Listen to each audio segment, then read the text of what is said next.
तो vehicle scrappage policy को लेकर कानपुर की बात करते हैं। कानपुर में लगभग 16 लाख वाहन दर्ज बताए जा रहे हैं, जिनमें से 3 लाख से ज्यादा वाहनों का फिटनेस और टैक्स बकाया है।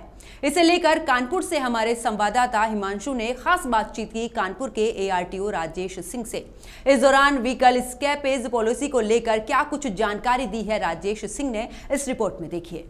अप्रैल से स्क्रैप पॉलिसी लागू कर दी गई है, जो कि सरकारी वाहनों के लिए पूरी तरह से लागू कर दी गई है, लेकिन अभी कमर्शियल वाहन और प्राइवेट वाहनों के लिए अभी ये लागू नहीं करी गई है। हालांकि ये भी जल्द ही इसकी गति में आ सकते हैं। लेकिन अगर हम कानपुर की बात करें तो कानपुर नगर में कुल 16 लाख वाहन हैं, लगभग 16 लाख वाहन जो कि कानपुर नगर में दर्ज हैं। हालांकि 3,17,894 वाहन ऐसे हैं कि जो कि अनफिट है। इसमें सभी प्रकार की श्रेणी के वाहन आते हैं। उत्तर प्रदेश में जो स्क्रैप पॉलिसी लागू करी गई है, उसको लेकर सर कानपुर में क्या-क्या जहाँ पर स्क्रैप होंगी गाड़ियाँ, कौन-कौन से स्थान हैं वो? हमारे यहाँ उत्तर प्रदेश में पहला राज्य है भारत का जहाँ पर कि स्क्रैप की एक पॉलिसी बना दी गई है। और सबसे पहले आप लोग अवगत ही हैं कि 31 मार्च तक जितनी भी सरकारी गाड़ियाँ थीं, जो 15 साल से पुरानी थी, उनको स्क्रैप कर दिया गया है। निकट भविष्य में गवर्नमेंट और भी इसमें कुछ संशोधन कर सकती है।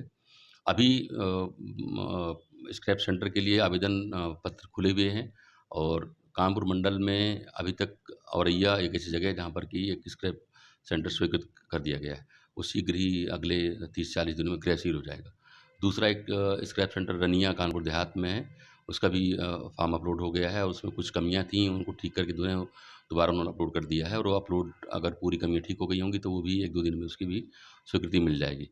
तीसरा, यहाँ पर जो कानपुर नगर में महिंद्रा एंड महिंद्रा की जो कंपनी है, इन लोगों ने एक अपना स्क्रैप सेंटर बनाना चाहा है और इसके अलावा भी 2-3 लोगों ने रुचि दिखाई है। वो लोग भी अपने कागज़ पूरे करा रहे हैं और निकट भविष्य में 1 महीने के अंदर मेरे हिसाब से कानपुर में भी कम से कम 2 स्क्रैप सेंटर की स्वीकृति मिल जाएगी। तो अब अगर हमारे मंडल में एक कानपुर देहात में, एक औरैया में और 1-2 अगर हमारे कानपुर नगर में खुल जाएँगे, तो 4 स्क्रैप सेंटर हो जाएँगे कानपुर मंडल में, जो कि वाहनों की संख्या को देखते हुए पर्याप्त हैं। एक संशोधन और किया गया है कि अगर जब तक कुछ स्क्रैप सेंटर जहाँ नहीं खुलता, तो वहाँ पर जो निकटतम जो बगल के डिस्ट्रिक्ट का या बगल के मंडल का स्क्रैप सेंटर जो है, तो उसको कलेक्शन सेंटर खोलने की परमिशन दे दी गई है परिवहन आयुक्त महोदय द्वारा। तो उससे जो स्क्रैप के काम में किस तरह की कोई कमी नहीं आएगी, क्योंकि अगर हमारे यहाँ जब तक नहीं खुलता तब तक हमारे यहाँ लखनऊ या अन्य जनपदों के स्क्रैप सेंटर जैसे बुलंदशहर, नोएडा, पश्चिम में खुल गए हैं, तो उनके यहाँ भी लोग कलेक्शन सेंटर खोल सकते हैं और यहाँ पर स्क्रैप वाहनों को ले जा सकते हैं। सर कानपुर में लगभग कुल कितने वाहन दर्ज होंगे? कानपुर में लगभग 16 लाख वाहन दर्ज हैं, प्राइवेट और कमर्शियल मिला करके। ऐसे कितने वाहन होंगे सर जिनका फिटनेस और ये सब इस श्रेणी में आ रहे हैं, जिनकी की फिटनेस है? श्रेणी का तो अभी हम इसलिए नहीं कह सकते क्योंकि अभी गवर्नमेंट ने केवल और केवल सरकारी वाहनों को, जो 15 साल से पुराने वाहन थे, उनको अभी स्क्रैप के लिए योग्य माना है। जब अब उसकी भी पॉलिसी तय होने वाली है कि कौन-सी गाड़ियाँ, कमर्शियल गाड़ियाँ कितने दिनों बाद स्क्रैप के लिए मानी जाएँगी, योग्य मानी जाएँगी। अभी ये ऐच्छिक है, पूर्णतः ऐच्छिक है। अगर कोई भी वाहन स्वामी अपने वाहन को स्क्रैप कराना चाहता है, उसकी कंडीशन अच्छी नहीं है, तो उसके लिए सरकार ने कई तरह की छूटें भी दी हैं। जैसे कि ऐसी वाहन हैं जो 2005 से पहले की दर्ज हैं और उनको अगर कोई वाहन स्वामी उनकी स्थिति के कारण स्क्रैप कराना चाहता है, तो उनको टैक्स पेनल्टी में 100% और टैक्स में 75% छूट मिलेगी। 2005 के बाद जो कोई वाहन रजिस्टर्ड है और अगर उस पे कर बकाया है और उसको कोई स्क्रैप कराना चाहता है, तो उसपे 50% टैक्स छूट मिलेगी और पेनल्टी 100% छूट मिलेगी।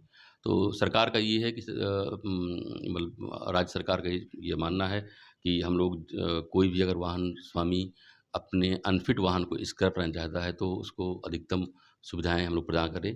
तो जो कर की छूट के रूप में और पेनल्टी के 100% माफ़ी के रूप में दी जा रही छूट है।